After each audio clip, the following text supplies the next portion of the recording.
Saya membaca bahayanya rokok. Setelah tahu bahayanya saya berhenti membaca. Tak pikir itu kan setelah tahu bahayanya saya berhenti merokok. Ternyata enggak. Saya baca bahayanya apa? Merokok. Setelah saya baca, maka saya berhenti membaca. Jadi saya tuh enggak, saya sama orang-orang sepuh itu tidak pernah menang. Lah orang komunis, orang ateis itu orang yang mengatakan alam ini didahului oleh nihilisme, oleh adamiyah. Masuk akal nggak sesuatu yang ada, penciptanya sesuatu yang tidak ada.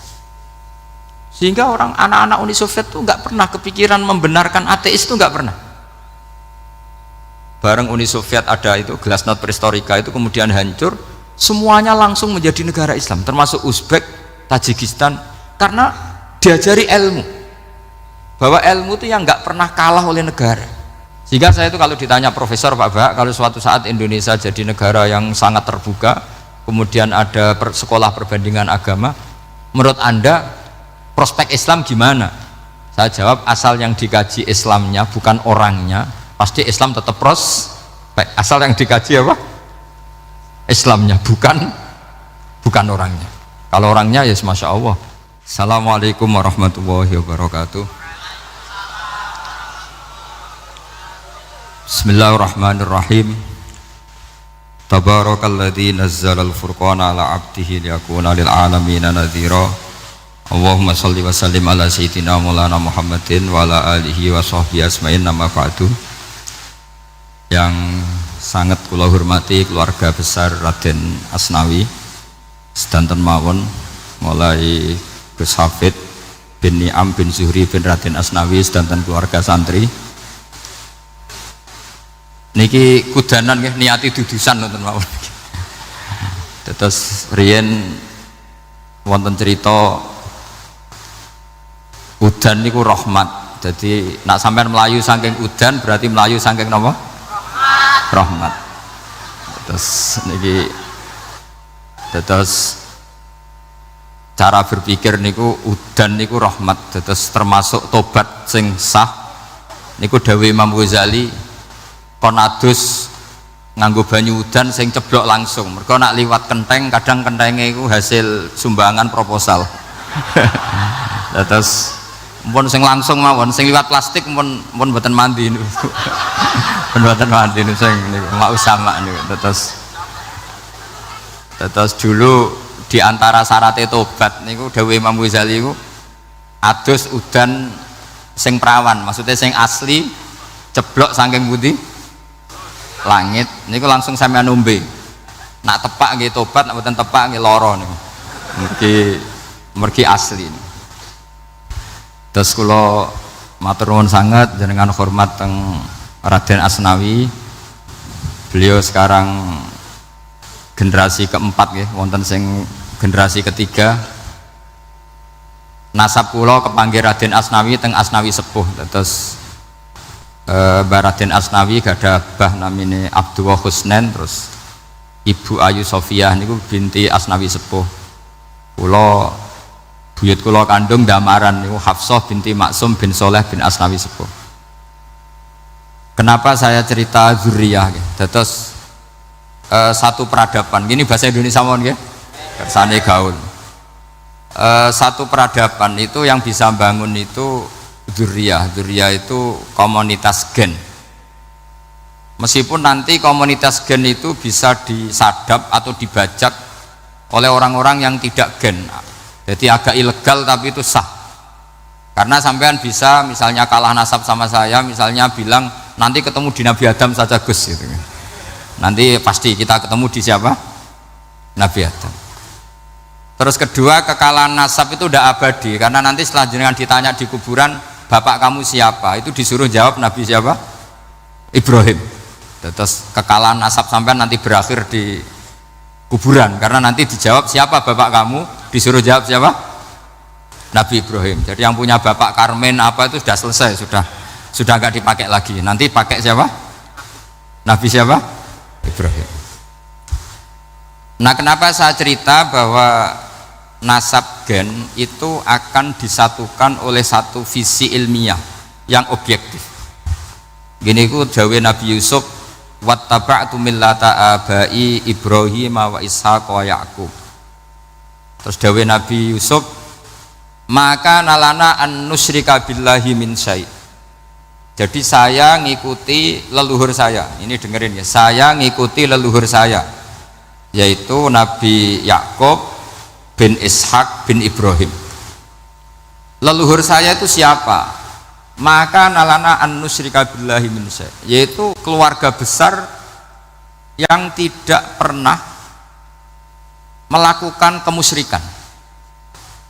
Ya, keluarga besar kami punya tradisi tidak pernah melakukan kemusyrikan, dan bahkan itu dibahasakan tidak mungkin kita ini melakukan kemusyrikan.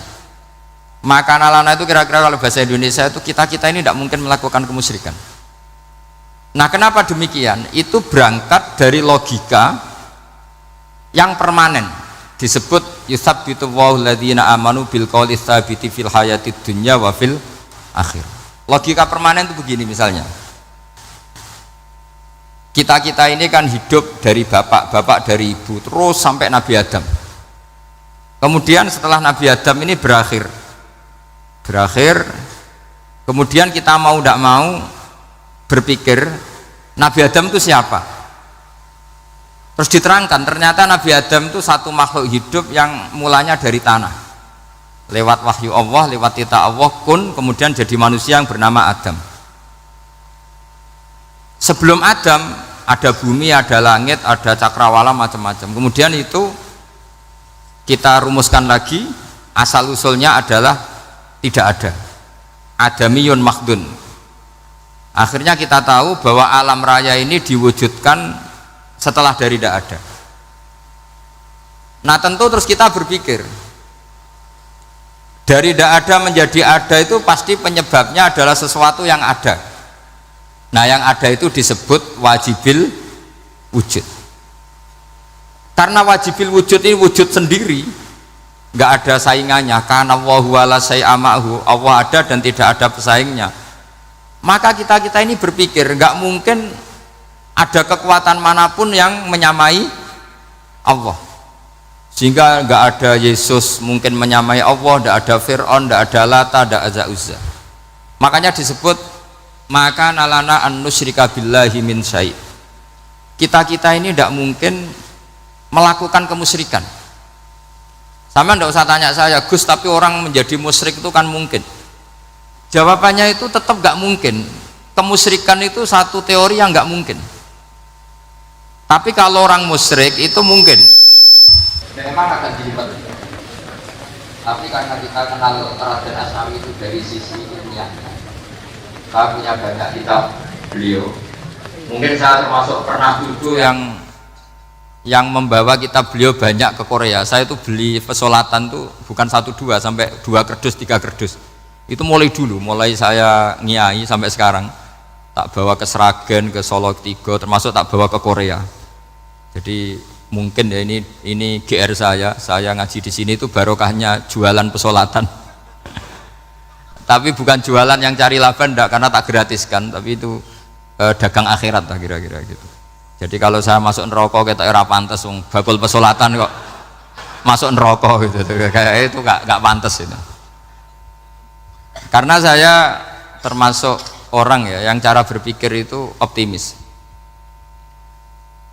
Dulu di sini ada orang alim alama namanya Raden Asnawi.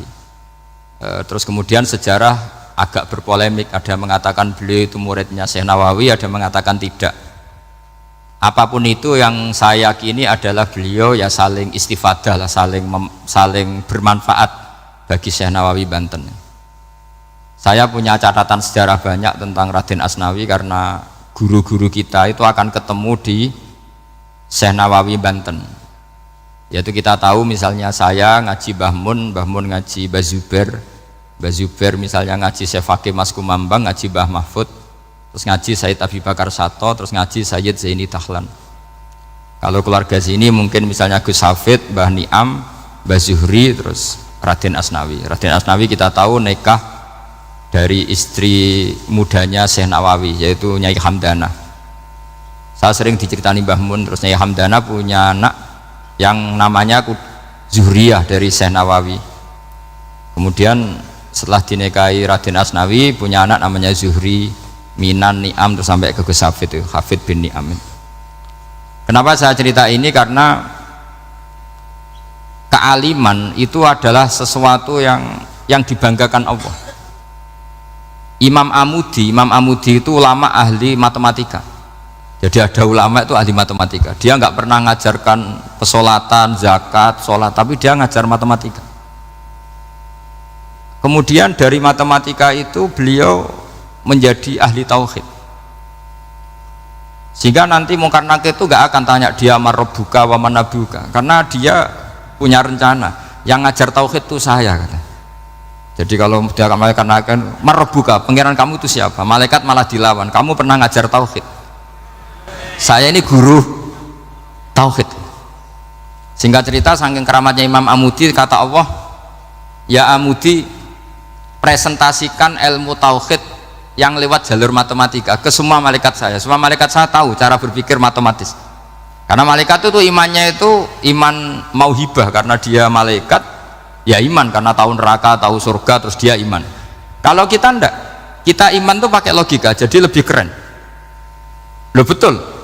Malaikat itu ketika bangga, ya Allah, apa ada orang yang imannya di atas kita? Jawabnya Allah ada. Siapa? Ya orang-orang kudus, kata Allah. Kira-kira gitu. Kenapa? Ya betul. Karena kamu iman saya itu wajar, kamu tahu saya, tapi mereka nggak tahu saya tapi iman. Kenapa bisa iman ya Allah? Karena mereka punya logika, punya akal. Akhirnya Imam Amudi disuruh sama Allah, presentasikan logika tauhid kamu lewat jalur matematika. Malaikat disuruh dengerin semua. Isma'u ya malaikati, ini mimpinya wali. Terus Imam Amudi mulai mengajarkan nisbatul isnaini ilal wahid wa nisbatus salasa wal arba'ah ila ma la nihayatalah, niku binisbatin wahidah, yaitu far'un minal asli wa huwa al wahid. Mbok angka sebanyak apapun 2, 3, 4 sampai 1 miliar, itu nisbatnya ke angka 1 adalah nisbatul far'i ilal asli, semuanya berasal dari 1. Maka hadhil awalim atau hadal alam ila ma la nihayatalahu, tetap semuanya ini cabang dari 1, yaitu wujud dari 1, yaitu Allah Subhanahu wa ta'ala. Sehingga semenjak itu ditiru sekian ulama. Akhirnya malaikatnya mantuk karena kepastian kalau Allah 1 yang diyakini malaikat itu sepasti logika yang dibangun orang-orang manusia ini, padahal tidak ngerti Allah Subhanahu wa ta'ala karena pakai akal. Sehingga di pondok itu orang harus ngerti mantek. Orang mantek itu ilmu yang jelimet tapi menyenangkan. Biasanya sing sinau ambek rokokan, sawangannya kayak filosof. Jadi paling gak agak paham dia alasan. Sementing nikmati rokok, tak pikir nikmati pemikirannya, ternyata nikmati rokok. Kayak kemarin saya datang ke resepsinya Gus Agil, saya itu tertawa terus karena dengerin Habib Mutahar. Saya membaca bahayanya rokok, setelah tahu bahayanya saya berhenti membaca. Tak pikir itu kan setelah tahu bahayanya saya berhenti merokok, ternyata enggak, saya baca bahayanya apa? Merokok. Setelah saya baca, maka saya berhenti membaca gitu. Bukan berhenti merokok. Itu ilmu kelas tinggi seperti itu harus mantap. Pernah beliau ditegur dokter, "Beb, kalau rokok terus nanti mati." Tenang saja, saya masih bawa korek. Dikira itu kan orangnya yang mati, ternyata beliau enteng saja. Santai aja dok, saya masih bawa korek. Jadi saya bukan nyarankan santai rokok, tapi orang rokok itu memang punya logikanya sendiri. Kalau Banafek Hajen itu masih pernah bahasa juga, karena Banafek juga turunan Mbah Mutamakin. Hak, rokok itu haram tau ora? Nak cara kula darani haram sebuti bah. Lah iya, nak haram ya bener aku. Mulane tak obong, barang haram apike diobong.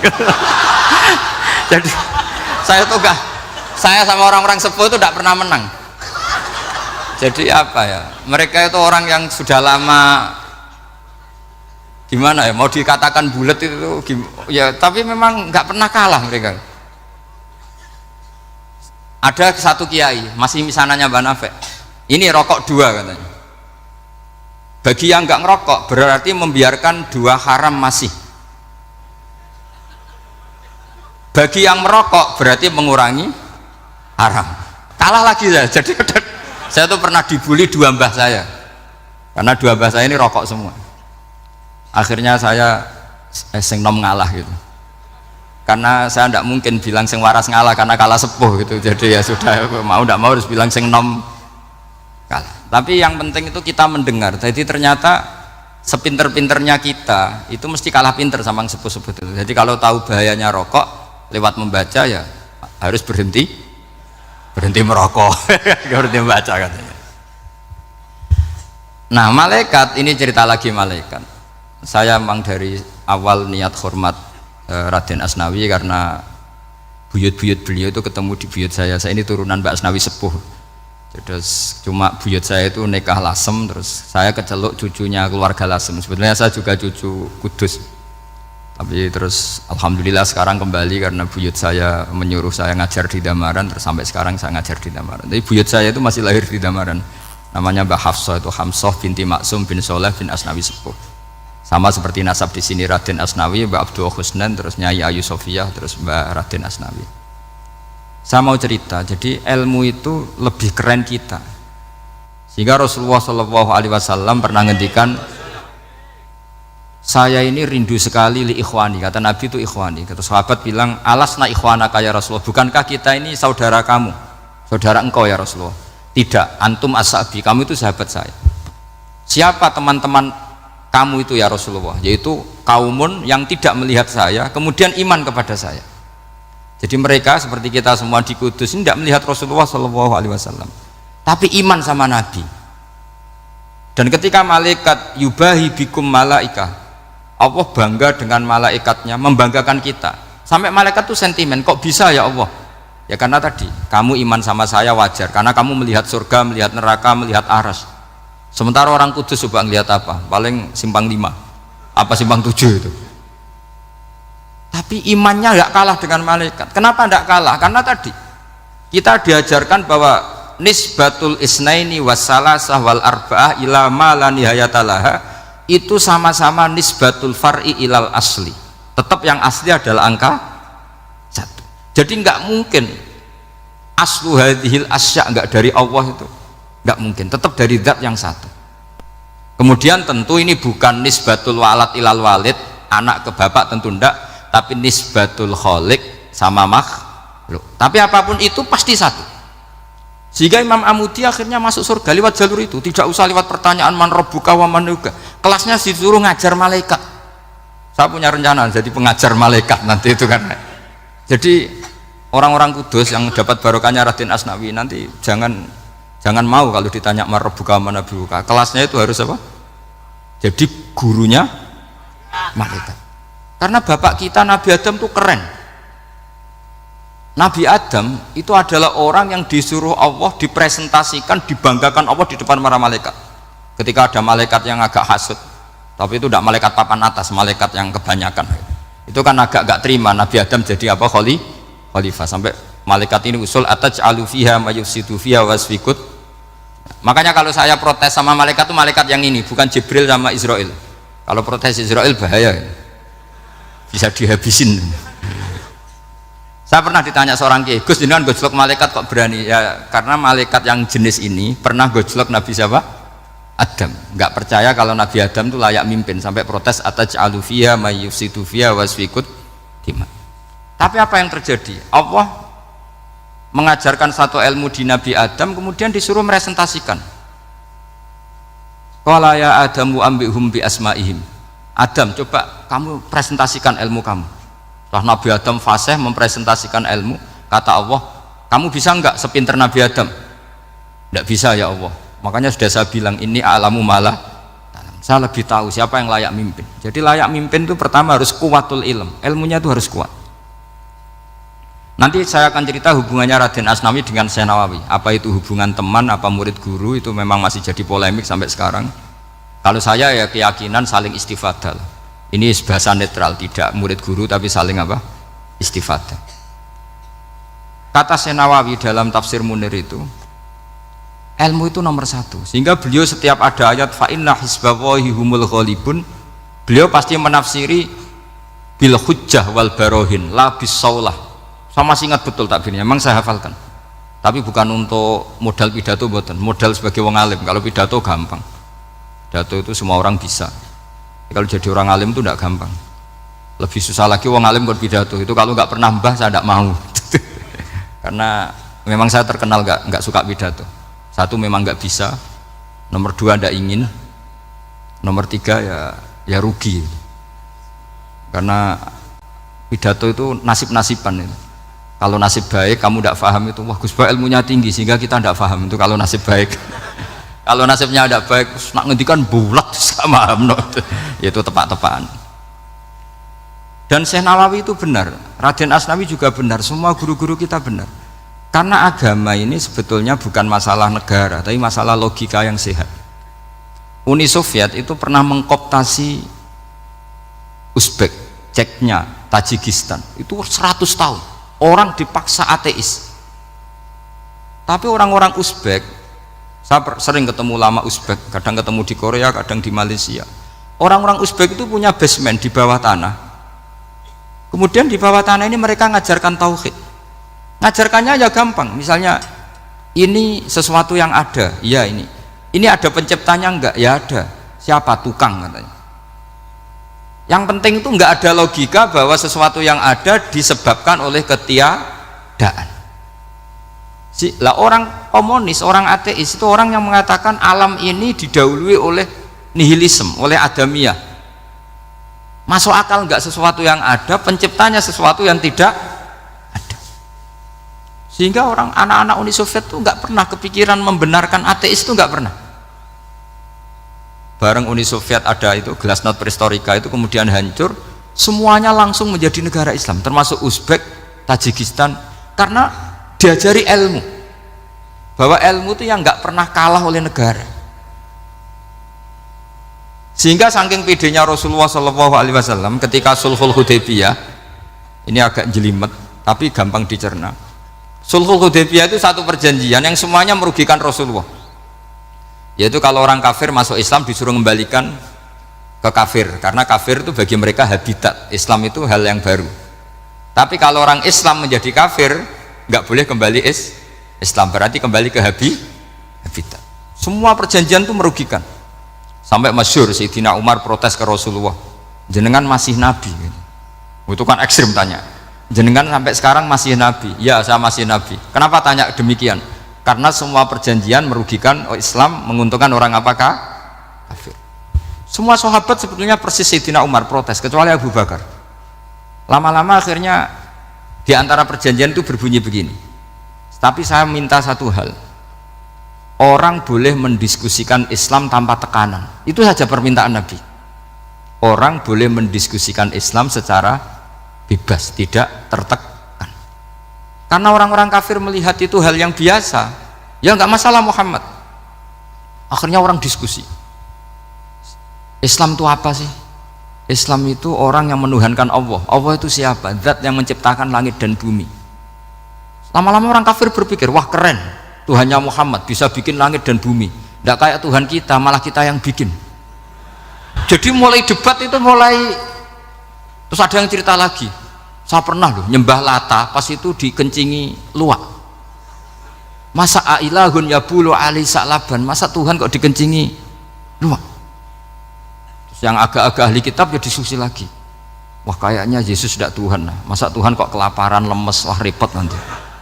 Jadi makanya Allah ketika gojlok wa ummuhu siddiqah kana yakulani ta'am mal masihu ibnu maryam illa rasul qad khalas min qablihir rusul wa ummuhu siddiqah kana yakulanit. Coba paradok enggak, misalnya kamu didolani Nabi Isa terus ketok lemes, kenapa Tuhan saya agak sakit keroi dulu, kan enggak kebayang itu, punya Tuhan yang sakit setelah makan sehat, terus kan enggak kebayang seperti itu. Ketika Nabi punya konsep Tuhan, Tuhannya Muhammad itu siapa? Yaitu zat yang la awalalah, zat yang pertama. Lalu Tuhan itu siapa? Tuhan itu yang menciptakan langit bumi. Tuhan itu siapa? Yang memulai segalanya. Lama-lama mereka berpikir, wah kalau gitu yang benar itu Islam.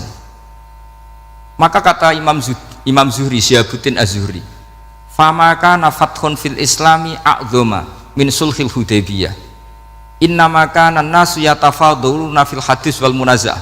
Semua teks riwayat itu ada kata wal munaza'ah, orang bebas ngomong dan berdebat. Munaza'ah itu berdebat. Terus akhirnya falam yatakallam ahadun bil islami yaqilu syai'an illa dakhala fihi. Kemudian setelah berdebat dan mereka tahu Islam, pasti akhirnya masuk Islam. Dan itu yang sekarang terjadi di dunia. Makanya saya pernah ditanya seorang profesor, Gus, kalau di Jogja ada sekolah perbandingan agama, menurut Anda gimana? Asal itu tentang agama nggak apa-apa, tapi kalau yang dibandingkan umat Islam itu jangan. Karena nanti kalau di Indonesia kira-kira yang copet itu ditanya agamanya juga Islam, yang koruptor juga Islam. Jadi kalau yang dikaji Islamnya nggak apa-apa, tapi orangnya jangan, kata saya. Karena yang bulat ya banyak, yang nggak sholat ya banyak. Tapi kalau Islamnya saja, misalnya adu konsep tentang Tuhan, masyhur kita mungkin banyak yang melihat itu debatnya Stanley Fischer sama Ahmad Didat itu. Tuhan kamu siapa, ini itu sama Didat cerita Tuhan saya itu lam yalid walam yulad walam yakul lahu kufuwan. Itu spontan ada seorang mahasiswi bilang, sepertinya Tuhan Anda lebih menarik, karena Tuhan Anda yang menciptakan langit bumi, yang Tuhan ini kok lahirnya sudah di bumi, masa lahir-lahir langsung jadi Tuhan.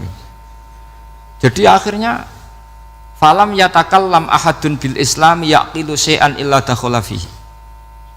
Sehingga agama ini apa? Agama itu adalah kalimat tauhid. Kalimat itu apa? Logika yang terbangun. Nah, ketika logika itu terbangun, maka disebut yusabbitu wallahu alladzina amanu bil qaulis tsabit fil hayatid dunya wa fil akhirah. Allah itu akan menetapkan satu kaul, satu presentasi ilmiah atau satu kesimpulan ilmiah, yang kesimpulan itu nyata benarnya, dan ini akan nyata terus baik di kehidupan dunia maupun kehidupan apa?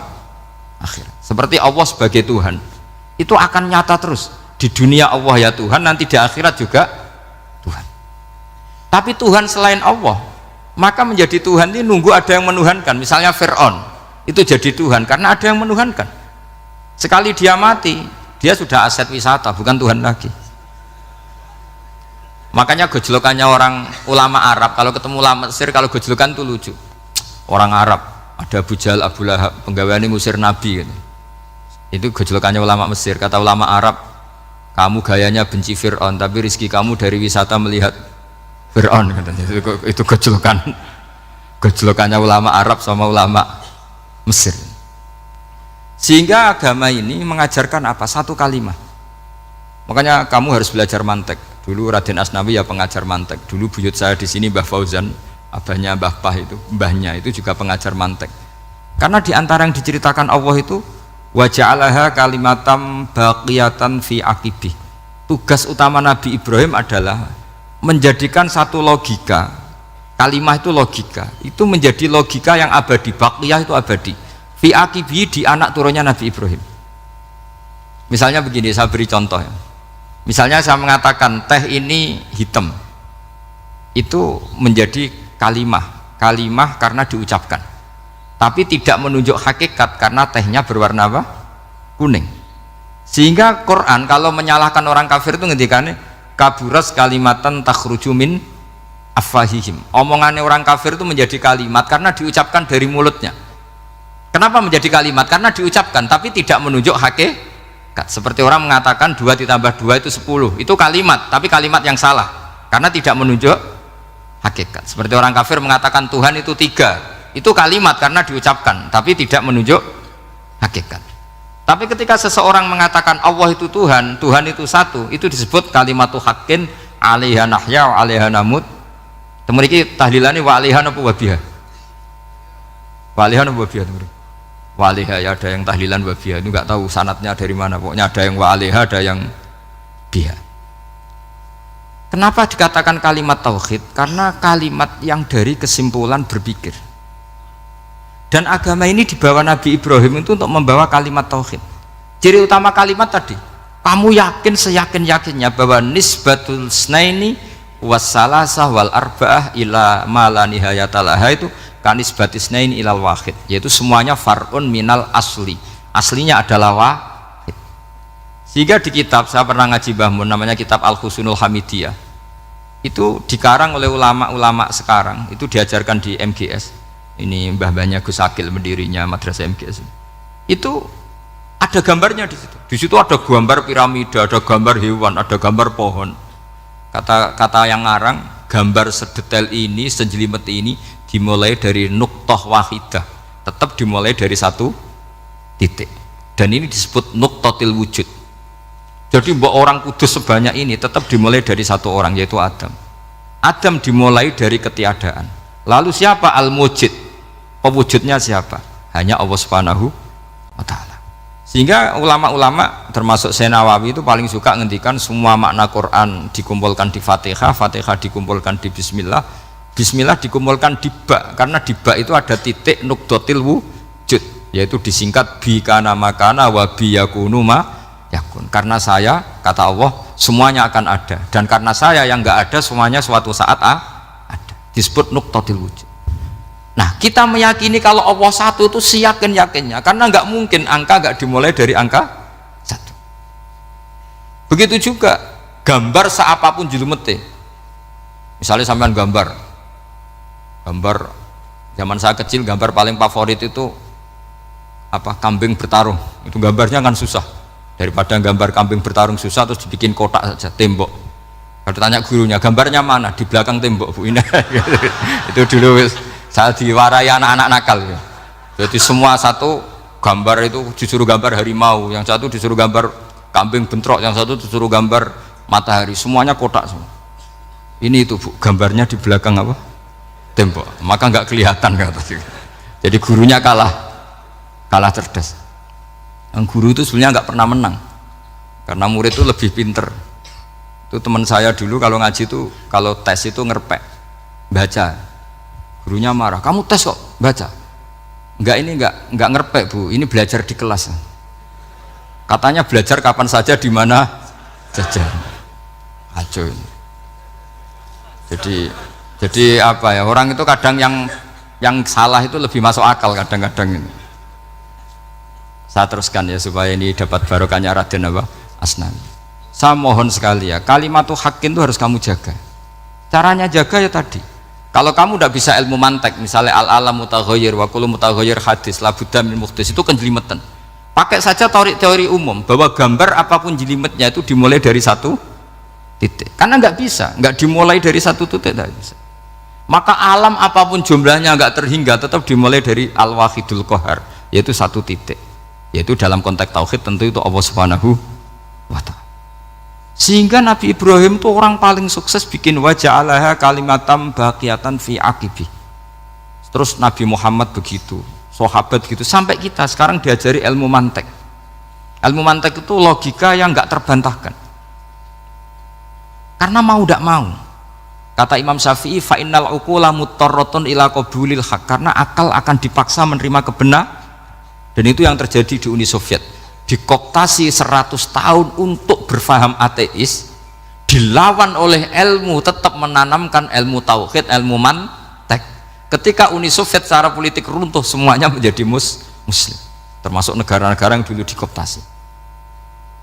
Maka kamu tidak usah kecil hati di Indonesia, apapun rusaknya negara ini, asal kita cara bertauhid benar, insya Allah tetap meninggal husnul khotimah, karena sudah janjinya Allah, yusabbitu walladzina amanu bil qaulits tsabit. Sing jelas itu nomor satu tuh al qaulits tsabit. Memang itu logika yang masuk akal. Jadi jangan kira semua orang ditanya amar rabbuka, enggak. Banyak ulama yang enggak ditanya. Masyhur itu dalam cerita keramat-keramat. Ada guru tauhid ngajarin tauhid. Setelah ditanya mungkar nakir, Imam Malik datang.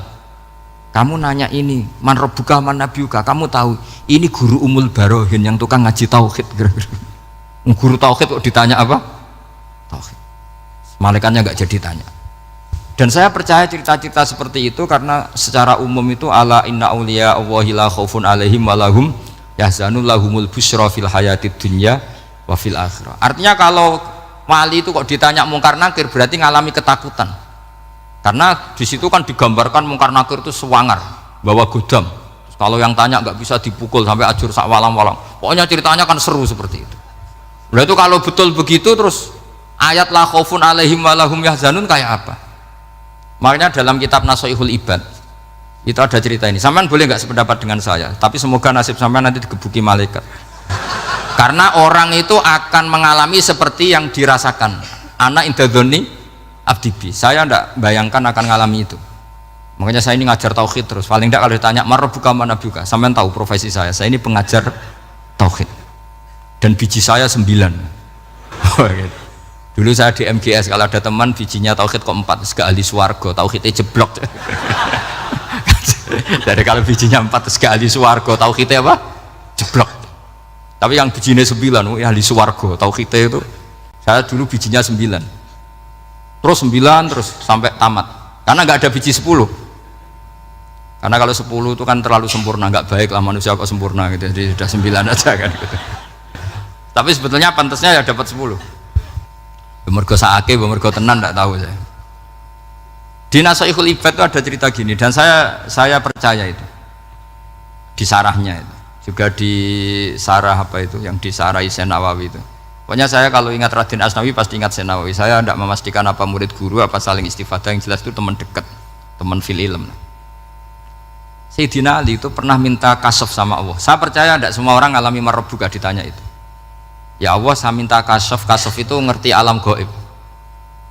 Ingin tahu Umar. Jadi diam-diam Sayyidina Ali itu ya mangkal sama Sayyidina. Wong kok kerase ngono.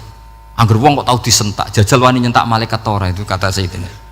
Jadi dia minta kasaf karena kenangannya dia melihat Umar itu, semua orang pernah disentak sama Sayyidina Umar itu.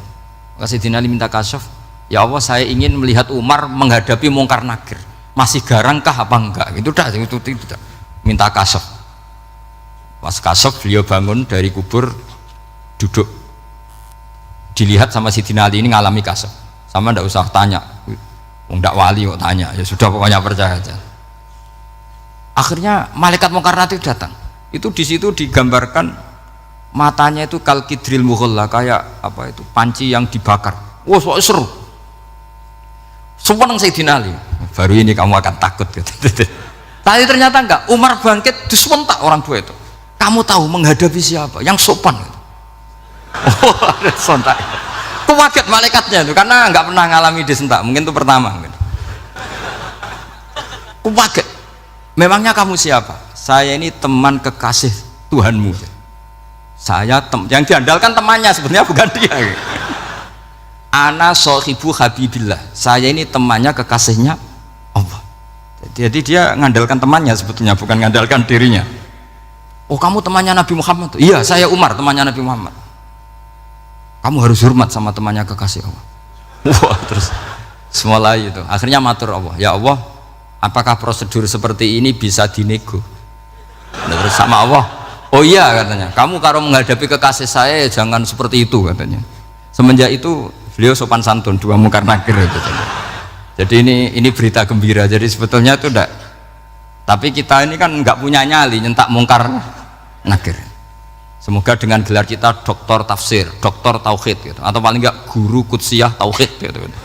Atau siswa terbaik dalam materi tauhid, itu harus kamu bawa status.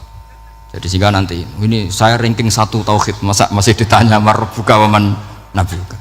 Dan itu menurut saya sah. Sama nggak usah protes takbirin tiga, susah usah takbiran. Pokoknya takbirnya adalah wali-wali itu la khaufun alaihim walahum ya, mereka tidak akan mengalami ketakutan baik kehidupan dunia maupun kehidupan akhirat. Bahkan para malaikat itu mengatakan ke wali-wali, nahnu awliyaukum fil hayatid dunya wa fil akhirah. Kita ini teman kamu, saudara kamu, mitra kamu. Masa mitra kok nutui, itu kan nggak fair. Dan menurut saya paling efektif itu apa? Kamu harus punya rumus tauhid kayak Imam Amudi menemukan Tuhan. Imam Amudi itu menemukan Allah itu lewat ilmu matematika. Dan itu Allah saking senengnya disuruh ngajari para malaikat.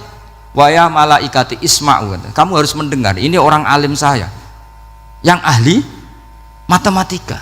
Tapi justru itu ngerti bahwa asal usul alam itu minal wahidil qahar, dari zat yang satu. Akhirnya Imam Amudi mulai ngajar tuh. Nisbatus naini wassalah sawal arba'ah ila mana nihayatalaha iku kabeh iku far'ul wahid. Akhirnya malaikat mantuk-mantuk. Nah, Iman seperti itu akan setingkat keyakinannya dan keakurasiannya sama dengan imannya para malaikat. Makanya Nabi ngendikan tubaliman amanabi walam yaroni. Sebagian riwayat disebut sab amarot. Nabi ngendikan sampai 7 kali. Benar-benar keren orang yang tidak melihat saya kemudian iman kepada apa yang bisa menemukan itu? Hanya akal. Misalnya contoh paling gampang ya yang dialami para ulama. Ya saya ulang lagi yang dialami para ulama ketika menemukan ilmu ya yang menjadikan mereka mahabbah Rasulullah Shallallahu Alaihi Wasallam. Nabi itu paling suka itu sholat. Nabi itu paling senang sama sholat. Wa qurratu aini fi sholat. Terus beliau ngendikan as-sholatu imaduddin. Terus beliau kalau muji sholat itu sundul langit. Sampai beliau kalau banyak masalah itu bilang ke Bilal, arikhna ya Bilal, saya kasih istirahat. Itu maknanya mau sholat. Semuanya sholat. Pertanyaannya adalah apakah mungkin seorang raja yang ambisi jadi raja kemudian yang dikampanyakan adalah orang supaya sholat? Tentu kalau Nabi seorang raja beliau akan kampanye gimana, narik upeti kayak apa, narik pajak kayak apa biar Nabi kaya. Enggak, Nabi itu paling tersiksa kalau orang tidak sholat, tersiksa kalau orang tidak sujud. Loh, kalau beliau seorang raja ngapain mempopulerkan sholat? Maka makna sholat imaduddin adalah sholat itu tiang agama. Maknanya tiang agama, kamu akan tahu betul kalau dia seorang nabi. Karena apa? Yang diajarkan adalah sholat. Loh, coba untungnya apa bagi Nabi Muhammad ketika umat Islam sholat? Kan tidak ada untungnya sama sekali. Justru itu kelihatan kalau dakwah beliau itu dakwatul haq, mengajak kebenaran. Loh, wong kok kampanyenya ini kon sholat? Mestinya nak kepengen sugih kan kon bayar pajak, upeti. Tapi enggak, Nabi itu ngajarkan apa? Orang supaya sholat. Dan ini diimplementasikan sama Raden Asnawi. Beliau ngarang pesolatan. Orang sealim itu yang dikarang pesolatan. Makanya saya tuh kagum. Saya saksinya banyak. Tanya murid-murid saya kalau beli pesolatan saya kerdus, saya kirim ke Korea terus ke pedalaman-pedalaman itu. Karena saya butuh pesolatan, bahwa orientasi kita itu sholat. Sehingga wali-wali itu dulu, saya berkali-kali cerita kalau ngaji, wali-wali dulu itu kalau ditawarin Allah masuk surga itu tanyanya satu, ya Allah di surga ada sholat enggak? Kalau enggak ada saya enggak mau. Kalau sampean pasti enggak tanya gitu, pasti itu sudah ada. Sampean malah gini, enak mlebu swarga ora usah sholat mesti gitu. Sudah, jadi sudah lama sekali nganggap sholat itu problem. Dan itu berat masuk surga kalau begitu terus, itu berat. Itu pertanyaannya gitu. Karena alam rohani kita, saya ulang lagi, alam rohani kita itu tidak kebayang kalau kita hanya nyuwun sewu nikmati secara seksual, secara biologis. Makanya ada ulama ditanya, kenapa sholat itu lebih indah ketimbang nikmat al-wiqa misalnya, nikmatnya hubungan biologis? Jawabnya ulama itu gini, lucu, jawabannya sederhana. Nikmatnya kamu punya anak itu apa? Jawabnya ulama itu lucu. Kalau sakit dia sembuh, kalau hilang dia datang. Saya ulang lagi ya, kalau sakit dia sembuh, kalau hilang dia datang. Sekarang orang tua yang punya anak sakit koma di UGD atau di emergency, itu senangnya tuh mengalahkan kesenangan apa saja. Kira-kira orang yang berhubungan intim atau yang hubungan biologis dengan orang yang sedang anaknya sembuh dari koma, senangnya senang mana? Senang yang melihat anaknya sembuh dari koma. Senikmat apapun hubungan biologis, seneng anaknya yang hilang ketemu. Nah, kalau anak ketemu saja orang seseneng itu, apalagi kita di surga ketemu zat yang lama kita sembah, yang lama kita rindukan, yang lama kita rindu, kemudian ketemu di surga, maka tidak ada artinya surga tanpa melihat Allah Subhanahu wa Ta'ala. Memang harus dijelaskan secara rohani.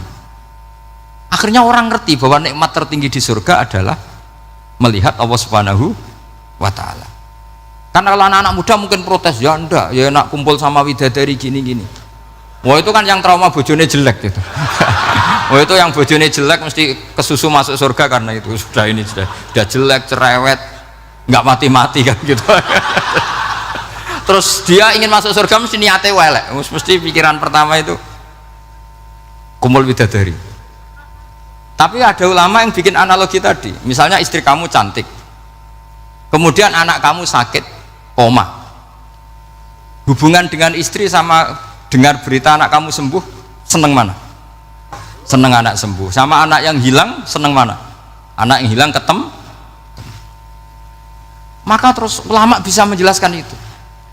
Kalau orang ketemu anaknya seseneng itu, apalagi ini ketemu Tuhannya yang bertahun-tahun disembah, kemudian tidak pernah melihat. Di surga itu nanti kita melihat Allah Subhanahu. Makanya Allah begitu bangganya mempromosikan surga. Surga itu apa? Surga itu wujuhu yauma idzin nadhirah ila rabbiha nadhirah, yaitu wajah-wajah berseri-seri dan melihat Allah. Itu tanpa dijelaskan seperti ini Anda akan janggal, enaknya di mana?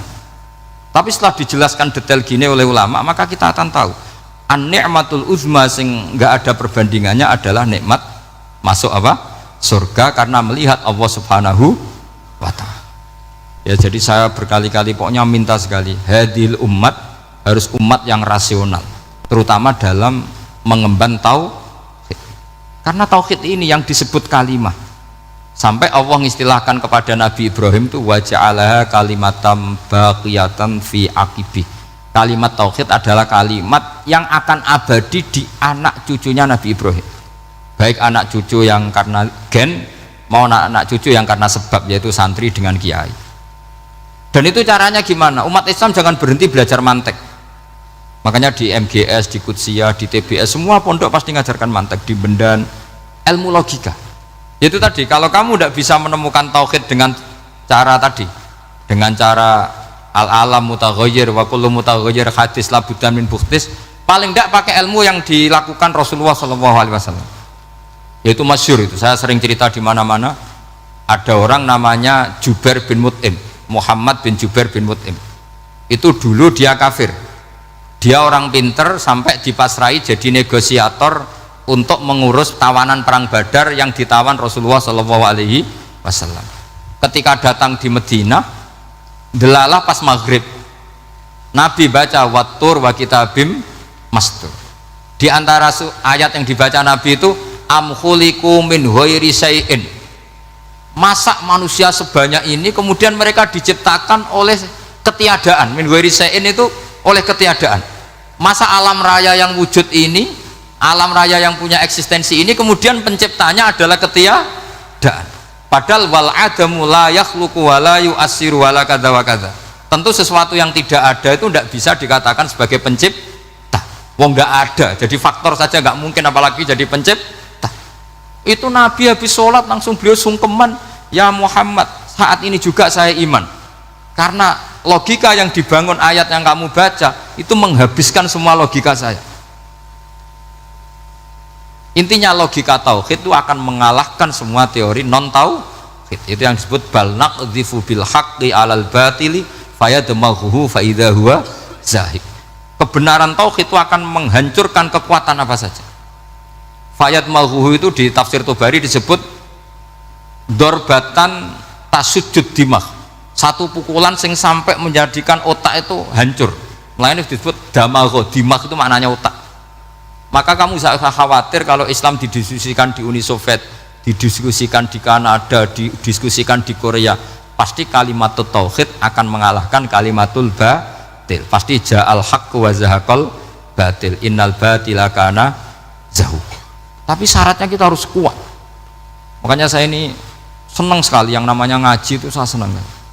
Karena saya tadi bercita-cita ingin jadi dosen setelah mati. Karena di dunia sudah tidak jadi apa? Dosen. Saya ingin seperti Imam Amudi. Pertama ketemu Allah, beliau disuruh ngajar malaikat tentang ilmu apa? Matematika yang mengarah ke tauhid. Jadi diajarkan, kamu tahu angka 2, angka 3, angka 4, semuanya bersumber dari angka 1. Berarti semuanya berawal dari 1. Gak tahu setelah itu malaikatnya dites lagi apa enggak, gak tahu. Pokoknya pas itu malaikat ya paham semua, oke.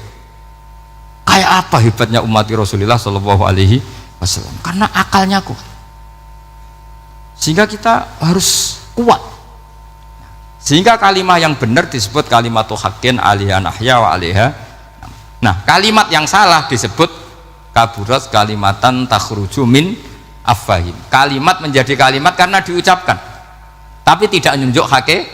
Kayak ini misalnya, ini tutup, ini putih, terus saya katakan hitam, berarti saya mengatakan ini hitam sebagai kata-kata karena diucapkan, tapi tidak pernah menjadi hakikat karena hakikatnya ini putih.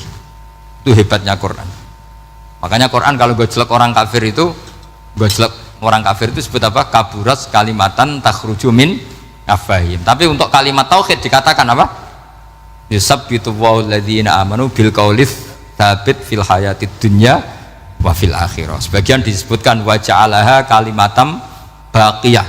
Kenapa kalimat tauhid itu kalimat yang abadi? Karena Allah sebagai Tuhan di dunia juga sebagai Tuhan di akhirat, dan selalu Tuhan pada masa yang tidak terbatas. Itu disebut wa ja'alaha kalimatam baqiyah. Kemudian umatnya Nabi mengganti kalimat yang gampang. Allah punya sifat baqo, punya sifat akhir. Maksudnya akhir itu la akhirullah.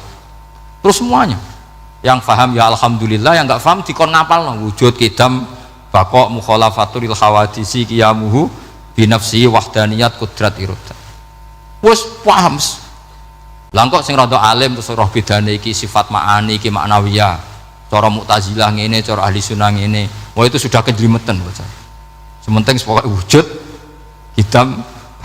Nah kenapa yang pertama yang disebut wujud? Karena yang membedakan kita dengan faham ateisme itu ya sifat wujud, yaitu mereka mengatakan alam raya ini dimulai dari ketiadaan.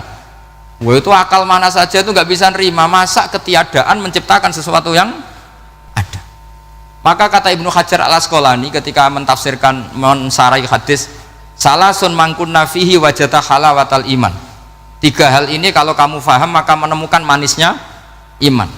Manis itu enak. Terus kata Ibnu Hajar al-Asqalani, saya masih ingat betul dalam sarahnya Fathul Bari, wa yusamma inda ahlil aql, misalnya al-iltizat al-aqli. Agama ini mengajarkan kenyamanan cara berpikir. Coba kalau sampean seorang doktor atau seorang profesor atau seorang pinter, kemudian kamu dipaksa mengimani bahwa alam ini diciptakan oleh ketiadaan, itu bisa tidur gak? Oh tidak bisa tidur. Sampean misalnya orang pinter dididik di kampus atau dididik di pondok, alam ini yang wujud, yang menciptakan itu sesuatu yang tidak wujud, kamu bisa tidur tidak kira-kira? Ini guru apa? Ini sarap ini. Mosok hadil maujudat khalaqahal adam, sesuatu yang wujud diciptakan ketiadaan. Tapi agama ini membawa sesuatu yang menyenangkan untuk akal, yaitu hadhil maujudat khalaqaha wajibul wujud. Maujudat yang wujud ini diciptakan super maujud, yaitu oleh bahasa pondok disebut wajibul wujud. Kan terus seneng, wajar dong kalau sesuatu yang ada diciptakan oleh yang ada. Nah tentu ada pencipta, terus ada super, disebut wajibul wujud.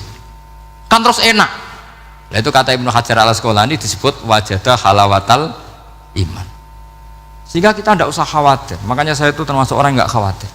Apapun rusaknya dunia ini, kacaunya dunia ini akan kalah dengan kalimatut tauhid.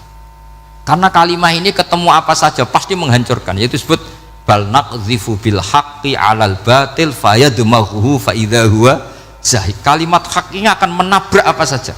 Dan yang ditabrak pasti hancur.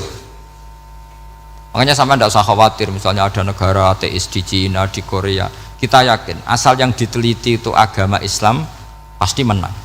Nah yang susah kalau yang diteliti orang Islam, itu susah karena yang copet kadang-kadang ya umat, apalagi di negara yang mayoritas muslim, nanti copetnya, premannya, koruptornya semuanya beragama Islam. Makanya kita hanya punya pilihan 2 itu, umat Islam dan Islam yang kumat itu dok. Kalau tidak umat Islam ya Islam yang kumat. Tapi kalau kalimat tauhid itu kalimat yang aman, tak jamin 100%. Sehingga saya itu kalau ditanya profesor Pak Bah, kalau suatu saat Indonesia jadi negara yang sangat terbuka, kemudian ada sekolah perbandingan agama, menurut Anda prospek Islam gimana? Saya jawab asal yang dikaji Islamnya bukan orangnya, pasti Islam tetap prospek. Asal yang dikaji apa? Islamnya, bukan orangnya.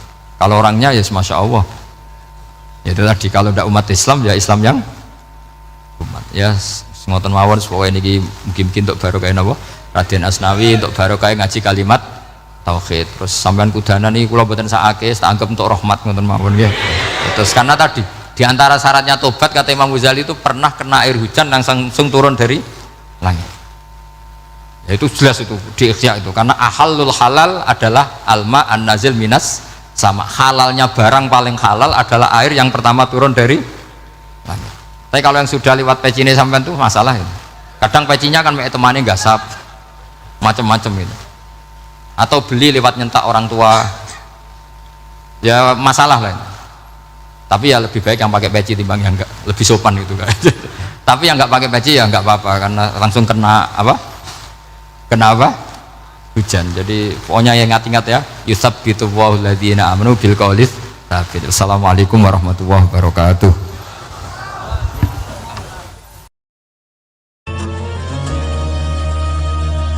Assalamualaikum warahmatullahi wabarakatuh. Pemirsa Hidayah Rabbi yang budiman, alhamdulillah, segala puji hanya milik Allah, Tuhan semesta alam. Salawat dan salam senantiasa tercurah kepada Nabi Muhammad sallallahu alaihi wasallam, keluarga beliau, para sahabat, serta umat beliau yang istiqomah dalam meniti jalan Islam hingga hari kiamat. Pemirsa Hidayah Rabbi yang budiman, hari ini marilah kita renungkan bersama sebuah tema yang sangat penting dalam kehidupan kita sebagai seorang muslim. Tema yang seringkali luput dari perhatian kita, namun dampaknya bisa sangat besar, yaitu larangan meremehkan dosa-dosa kecil. Mungkin kita pernah berpikir, ini cuma dosa kecil, cuma melihat sebentar hal yang tidak pantas, cuma berkata sedikit yang tidak jujur, cuma menunda sholat 5 menit. Tapi tahukah kita bahwa dosa-dosa kecil yang kita remehkan itu bisa menjadi awal dari kehancuran? Tidak ada dosa kecil jika dilakukan terus-menerus, dan tidak ada dosa besar jika diiringi dengan istighfar. Inilah pesan Rasulullah Sallallahu Alaihi Wasallam yang sangat dalam. Dalam sebuah riwayat disebutkan, tidak ada dosa kecil bila dilakukan terus-menerus, dan tidak ada dosa besar bila disertai istighfar. Pemirsa Hidayah Rabbi yang budiman, bayangkanlah sebuah kapal besar yang tengah berlayar di tengah lautan. Sebesar apapun kapal itu, jika ada lubang kecil yang dibiarkan terus-menerus, lambat laun air akan masuk, dan akhirnya kapal itu bisa tenggelam. Begitu pula dengan hati manusia. Dosa kecil yang terus dilakukan tanpa penyesalan adalah lubang yang perlahan-lahan merusak hati. Dan jika hati sudah rusak, maka iman pun ikut terkikis. Allah Subhanahu wa Ta'ala berfirman dalam surat Al-Zalzalah ayat 7-8 yang artinya, maka barang siapa yang mengerjakan kebaikan sebesar zarah, niscaya dia akan melihat balasannya. Dan barang siapa mengerjakan kejahatan sebesar zarah, niscaya dia akan melihat balasannya pula. Dari ayat ini kita belajar bahwa Allah tidak pernah menganggap remeh sekecil apapun amal manusia. Maka apakah pantas bagi kita untuk meremehkan dosa-dosa kecil? Pemirsa Hidayah Rabbi yang budiman, mari kita renungkan sejenak. Dosa kecil adalah jalan menuju dosa besar. Ketika seseorang sudah terbiasa memandang sesuatu yang diharamkan dengan alasan cuma sebentar, lama-kelamaan dia akan terdorong untuk berbuat lebih, lalu lebih lagi hingga akhirnya dia terjerumus dalam maksiat yang nyata. Rasulullah Shallallahu Alaihi Wasallam bersabda, jauhilah oleh kalian dosa-dosa kecil, karena sesungguhnya permisalannya seperti sekelompok orang yang turun ke sebuah lembah.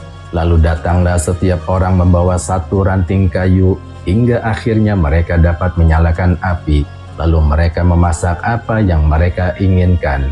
Hadis riwayat Imam Ahmad. Hadis ini sangat indah dan penuh hikmah. Dosa kecil diibaratkan ranting kayu kecil, tapi jika dikumpulkan banyak, ia bisa menjadi bahan bakar yang membakar habis iman dan amal seseorang. Pemirsa Hidayah Rabbi yang budiman, marilah kita lihat contoh dalam kehidupan nyata. Seorang pemuda mulai terbiasa memandangi hal yang haram di media sosial. Awalnya hanya iseng, hanya beberapa detik. Namun kebiasaan ini berlanjut dan pelan-pelan hatinya menjadi gelap. Sholatnya mulai berat, bahkan ditinggalkan. Hatinya merasa biasa saja karena ia merasa itu hanya dosa kecil. Padahal inilah jebakan setan. Dalam surat An-Nur ayat 21, Allah Subhanahu wa Ta'ala mengingatkan, wahai orang-orang yang beriman, janganlah kamu mengikuti langkah-langkah setan. Barang siapa mengikuti langkah-langkah setan, maka sesungguhnya dia menyuruh berbuat keji dan mungkar. Quran Surat An-Nur ayat 21. Setan tidak langsung mengajak kepada zina, korupsi, atau melenyapkan orang. Ia memulainya dengan langkah-langkah kecil dengan dosa-dosa kecil yang diremehkan. Pemirsa Hidayah Robbi yang budiman, jangan pernah menyepelekan dosa, karena dosa sekecil apapun akan dicatat oleh malaikat Raqib dan Atid. Dalam surat Qaf ayat 18, Allah Subhanahu wa Ta'ala berfirman yang artinya, tiada suatu kata pun yang diucapkannya melainkan ada di dekatnya malaikat pengawas yang selalu hadir. Quran Surat Qaf ayat 18. Selain ucapan kita, setiap pandangan kita, setiap langkah kita tidak luput dari pengawasan. Maka berhati-hatilah karena setitik noda bisa menghitamkan cermin hati. Namun pemirsa yang budiman, jangan pula kita berputus asa. Sebesar apapun dosa, pintu tobat selalu terbuka. Allah Subhanahu wa Ta'ala berfirman yang artinya, katakanlah, wahai hamba-hambaku yang melampaui batas terhadap diri mereka sendiri, janganlah kalian berputus asa dari rahmat Allah. Sesungguhnya Allah mengampuni dosa-dosa semuanya. Quran Surat Az-Zumar ayat 53. Masya Allah, betapa luas rahmat Allah. Bahkan orang yang telah membunuh 100 orang pun masih diberi kesempatan untuk bertobat. Sebagaimana dalam kisah masyhur yang pernah kita dengar, seorang pria yang telah menghabisi 99 orang, ia mencari jalan tobat, namun karena bertanya pada orang yang salah, ia malah menghabisi lagi dan genaplah menjadi 100. Akan tetapi hasrat untuk bertobat masih membara dalam hatinya. Ia mencari orang alim yang benar, dan ketika ditemukan, orang alim itu berkata, jangankan 100, dosamu menyentuh langit pun akan diampuni oleh Allah Subhanahu wa Ta'ala jika engkau benar-benar bertaubat. Subhanallah. Tapi syaratnya ia harus hijrah, meninggalkan lingkungan buruknya, dan dalam perjalanan hijrahnya ia wafat di tengah jalan. Allah Subhanahu wa Ta'ala yang Maha Pengasih dan Maha Penyayang mengubah jarak tanah agar ia dianggap lebih dekat ke tempat tujuan, dan akhirnya dibawa oleh malaikat rahmat. Pemirsa Hidayah Robbi yang budiman, pelajaran besar dari kisah ini adalah Allah Subhanahu wa Ta'ala tidak melihat masa lalu kita, tapi melihat usaha kita untuk memperbaiki diri. Maka jangan pernah berkata, dosa saya terlalu banyak. Tidak ada dosa yang lebih besar dari rahmat Allah Subhanahu wa Ta'ala. Namun jangan sampai rahmat Allah ini membuat kita lengah. Jangan sampai kita berkata, Allah kan Maha Pengampun, lalu dengan enteng melakukan dosa. Ini adalah bentuk istihza atau mempermainkan agama. Inilah yang sangat berbahaya. Imam Hasan Al-Basri rahimahullah pernah berkata, sesungguhnya seorang mukmin melihat dosa-dosanya seperti gunung yang hendak menimpanya, sedangkan orang fasik melihat dosa seperti lalat yang hinggap di hidungnya, lalu dia usir begitu saja. Pemirsa Hidayah Robbi yang budiman, mari kita hidupkan hati dengan muhasabah, mari kita jaga hati dengan memperbanyak istighfar. Mari kita perbanyak amal meski kecil, karena siapa tahu disitulah rahmat Allah Subhanahu wa Ta'ala turun. Sahabat Rasulullah Sallallahu Alaihi Wasallam Abu Hurairah radhiyallahu anhu pernah meriwayatkan bahwa Rasulullah Sallallahu Alaihi Wasallam bersabda, sesungguhnya aku memohon ampun kepada Allah dan bertobat kepadanya dalam sehari lebih dari 70 kali. Hadis riwayat Imam Bukhari. Bayangkan Rasulullah Sallallahu Alaihi Wasallam yang maksum saja beristighfar setiap hari. Bagaimana dengan kita? Pemirsa Hidayah Robbi yang budiman, jangan pernah meremehkan dosa kecil, karena dari yang kecil bisa tumbuh menjadi kebiasaan buruk. Dan jangan pernah meremehkan amal kecil, karena dari yang kecil bisa membuka pintu surga. Wallahu a'lam bishawab. Ya Allah, jadikanlah kami termasuk golongan orang-orang yang senantiasa bertaubat, bersuci dan menjadi hamba-hambamu yang soleh. Amin amin ya rabbal alamin. Wallahul muwafiq ila aqwamit thoriq. Wassalamualaikum warahmatullahi wabarakatuh.